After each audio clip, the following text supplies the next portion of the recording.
আমি তাড়াতাড়ি করে পাল্লার নিচে এই চুমুকটি রাখিয়ে দেই। কি বিরিয়ানি তো দেখলাম অল্প একটু লাগবে, এখন তো দেখতেছি আরো বেশি লাগবে। আজকে আমরা ডবল বিরিয়ানি পাবো, আজকে আমরা পাল্লার নিচে চুমুক রাখিয়ে দিয়েছি। ভাই তোমরা এখান থেকে সরে যাও, আমার কোট দেখে কি তোমার উকিল মনে হচ্ছে না? আমি গুল্লু উকিল, আমি নতুন, তুমি এই জন্য আমাকে চিনতে পারছো না। তুমি আমার কাগজপাতি দেখো, আজকে তো পরিমাণের চেয়ে অনেক বিরিয়ানি বেশি যাচ্ছে। এখন করার কিছু নাই, আমি বিরিয়ানি গুলো দিয়ে দেই। আমাদের মধ্যে গুল্লুকে আমার সাথে যেতে হবে।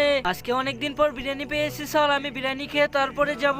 তুমি আমার সাথে চলো, আমি তোমাকে আজকে রেস্টুরেন্টে খাওয়াবো।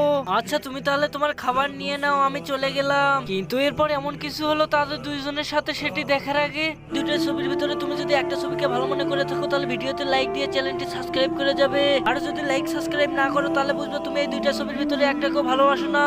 আরে আরে আমাকে যেতে দাও, আমি আসামি না। জজ সাহেব আমার মক্কেলের কোনো দোষ নেই, আমার মক্কেলকে ছেড়ে দিন। আচ্ছা তোমার মক্কেলকে তুমি নিয়ে যাও। বাবা প্রথম দিনে আমি একটা কেস পেয়ে গেছি, প্রথম কেসেই তো আমি সফল হয়ে গেছি।